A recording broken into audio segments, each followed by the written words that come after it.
What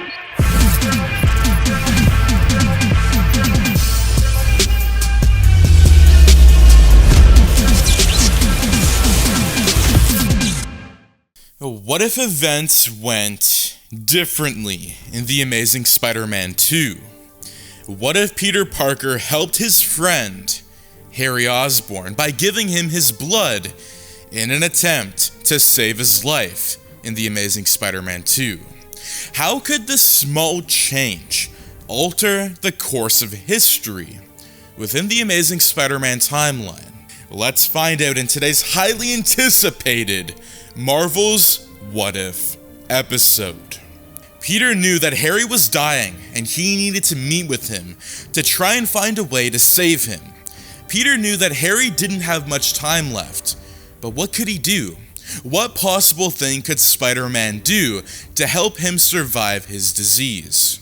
Osborn had a degenerative genetic condition that his late father Norman Osborn had. Before Norman's death, Norman told Harry about his genetic disease and how it would eventually take him over too. He told Harry to look over all of his life's work and just maybe he might be able to escape the same fate that he succumbed to. Soon after Norman Osborn had succumbed to the disease, the breaking news allured Peter to come back to visit his old friend Harry after everything, to try and pay his respects to his father.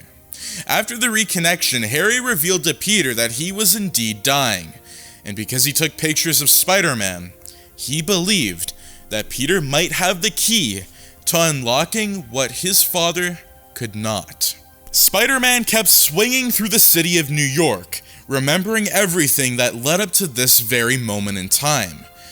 But the time for thinking was over, and the time for acting was now, as the clock was ticking for Harry. Spider-Man made his way towards the Osborn residence. Peter made his way into Harry's home and used his web to slowly descend to a chair in the room. Harry woke up from his sleep to see Spider-Man slowly coming into his home. He was left in shock and slowly got up. Spider-Man got comfy in the chair and remained silent. He saw the black eyes that were forming and the skin that was decaying from Harry Osborn's face. Harry's face was pale, and it was as if he was a walking corpse already. Something, though, needed to be done, and Parker was here to do that. Spider-Man, just the man I wanted to see, Harry said, as he got up from the couch. You talked to Peter? He said as he began to pour a drink of whiskey into a glass. Yeah, Spider-Man said. The guilt in his voice was heard as he tried to bring himself to look at the sight of his friend. Harry was dying, and as Peter kept looking at Osborn, the weight of his shoulders was becoming more tight than it ever has been before. Spider-Man put his head down as he spoke. I want to help you, Mr. Osborn. I really, really do. I can't give you my blood. Not right now. Peter turned his head to try and look his friend directly in the eye, but he couldn't. He was still. Excuse me? Harry said as anger began to boil over him. It's too dangerous. If our blood isn't compatible, you could die. I'm already dying. Your blood can't make me die anymore. But it could do something worse, Peter retorted back, as he began to finally turn to face Harry down and reveal everything to him. Harry was shocked at the response Spider-Man was giving him. Harry thought that heroes gave people hope. Okay, alright, how much? Spider-Man paused in confusion. How much what? He asked. How much do you want? Name it. Do you want a boat? If you want a plane? If you want money? How much do you want? I don't want your money, Spider-Man said. Everyone wants my money, Harry said, as his temper reached breaking point. I don't, Peter replied. I thought that you were supposed to save people. I thought that's what you do, is save people's lives. You're just going to let me die." Harry started to hyperventilate, and the two of them both got up from their seats. Spider-Man turned to face Harry. "No, you're trying to protect yourself," Harry said, as he raised his finger and pointed it at Spider-Man. "Look, we just need a little bit of more time." Harry cut in. "I don't have time." He picked up his whiskey and threw it as Spider-Man caught it. He looked at Harry and placed it down on his table. This gesture enraged Harry, and he charged towards Spider-Man. Peter dodged Harry from spearing him into the wall behind him. Harry fell into his bookshelf. As the shelf gave way and was about to crash onto him, possibly killing him, Spider-Man grabbed it with his two hands and proceeded to look at Osborn, who was fully prepared for the impact. Spider-Man slowly placed the bookshelf back as Harry began to cry.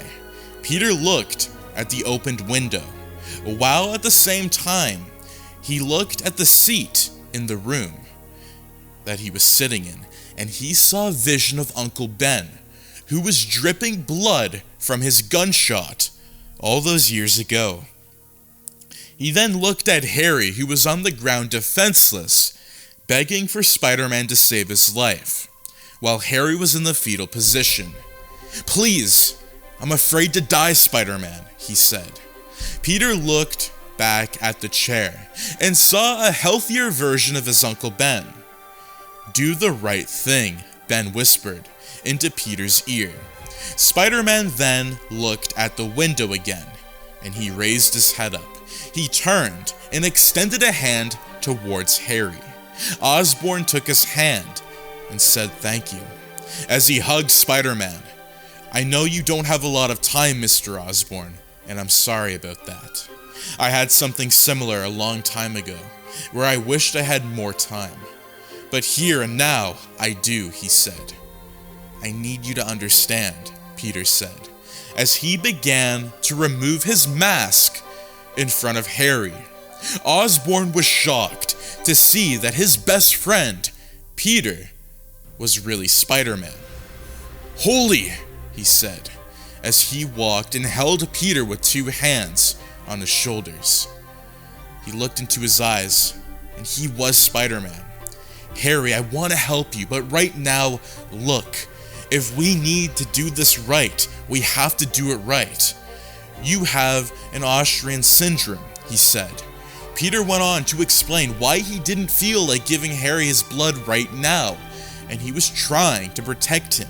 "If anything goes wrong, Harry, the death of my best friend is on my hands, and I can't let that happen again. I won't ever, because with great power must also come great responsibility." Peter then sat on the chair again and placed his mask on the coffee table.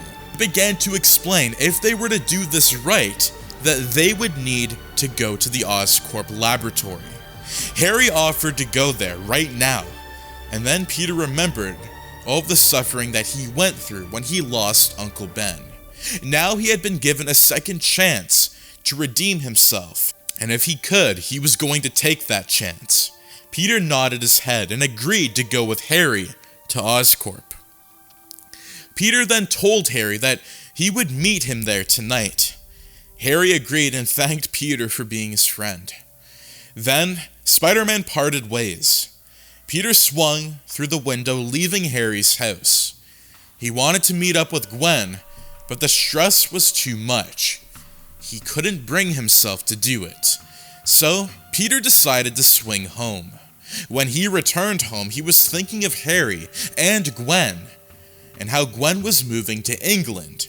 But as much as Peter wanted to call Gwen to see how the interview went, he decided against it. He just sat on his bed and began waiting, and he began researching about the spider that bit him, looking at every piece of information that he could find online, and how about someone's blood could maybe kill or save someone. As Peter kept looking for information and clues, he put his head down on his computer. He was either going to create another villain in the form of his best friend, kill his friend from his blood, or with some luck on his side, maybe end up saving Harry's life. Peter had a tear in his eye. This was going to be the most difficult choice, but he grabbed his mask, put it on, and went out to meet with Harry.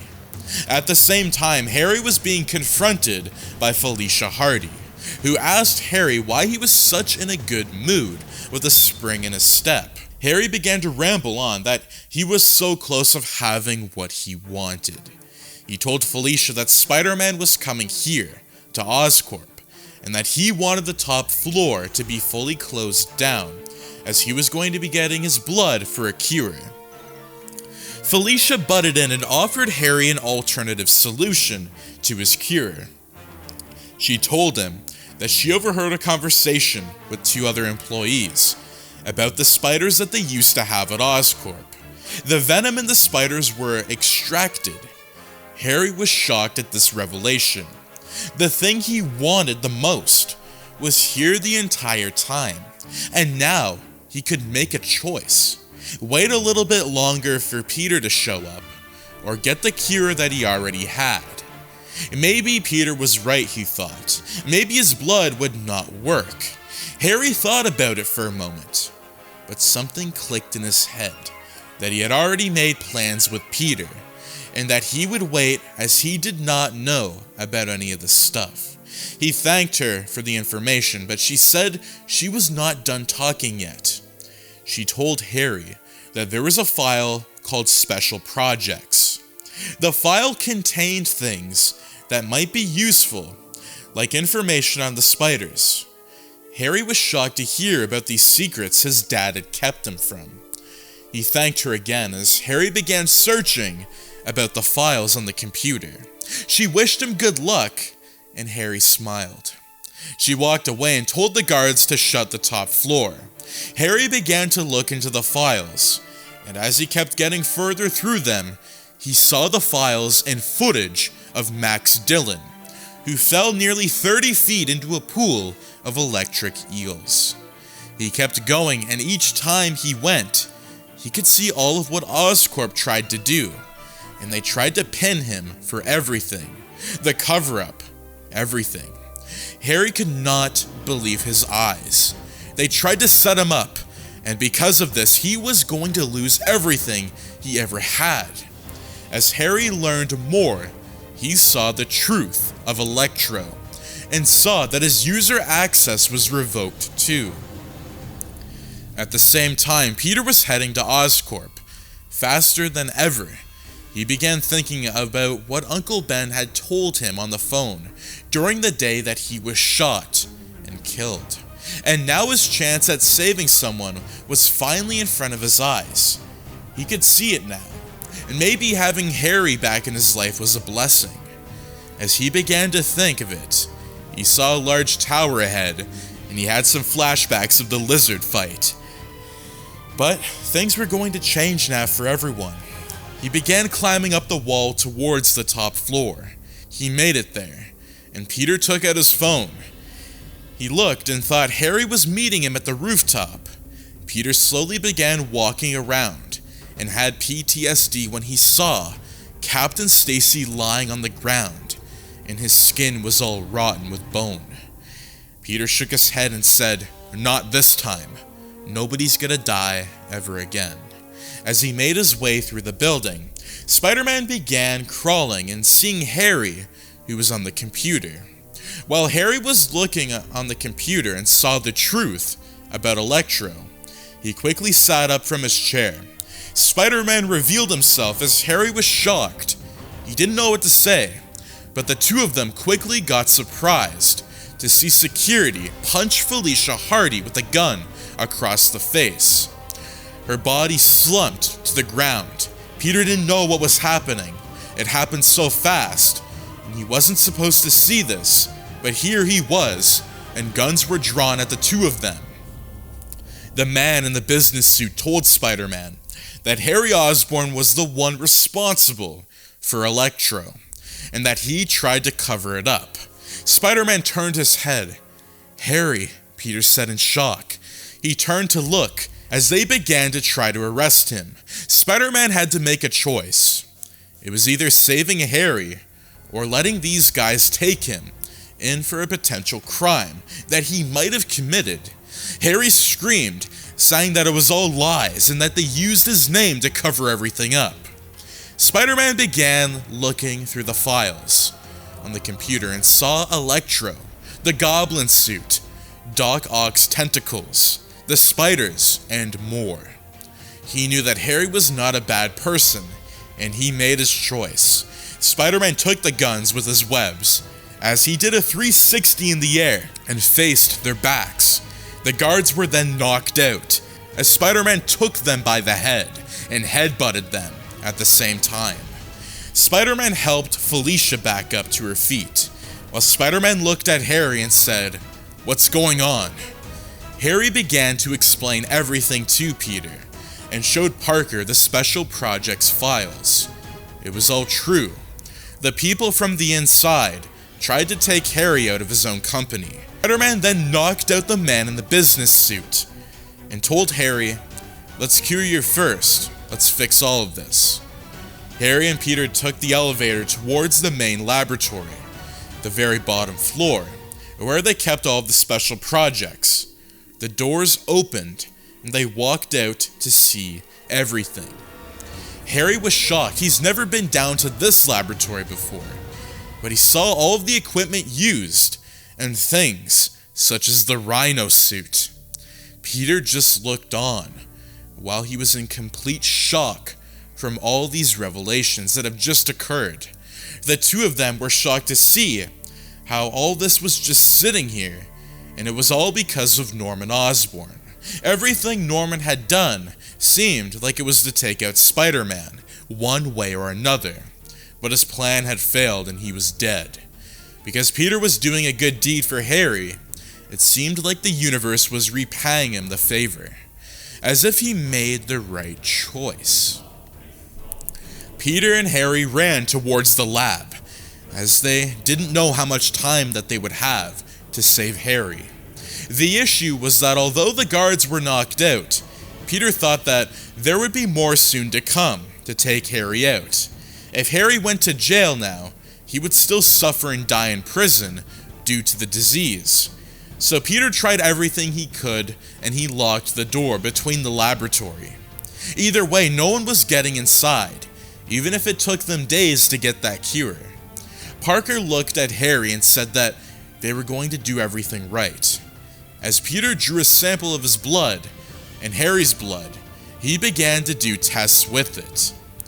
They tested everything out, and it seemed like it took them hours as the systems loaded up their blood. The blood was being reworked so that it could cure Harry, and with the time that they had, Peter felt confident he could do it in time. Even in time of pressure, the guards came back towards the last floor where the special projects were. But this time they all had guns, and there was a dozen more of them, all waiting at the glass window, as Spider-Man and Harry were both testing the blood samples. One of the men told Harry that they rewired the door, and the door was locked. Spider-Man and Harry turned around to see a man in a hat with a business suit on. He revealed that they know too much of their plans. But it didn't matter because things were going to be fine. Spider-Man was going to die.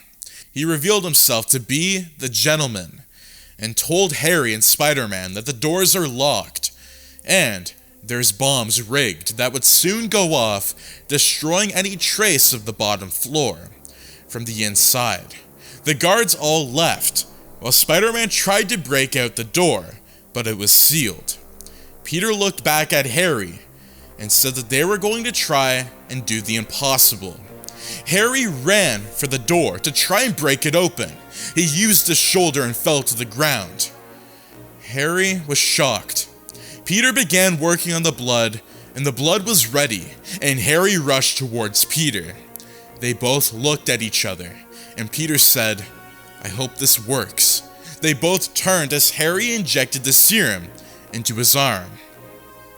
A massive explosion went off. Peter and Harry's vision went white as the floor completely collapsed. They both saw black. That is going to be it for part 1 of What If Harry Osborn Was Cured by Peter Parker in The Amazing Spider-Man 2. Now, what did you think of this Marvel's What If video? I do want to say thank you so much for watching.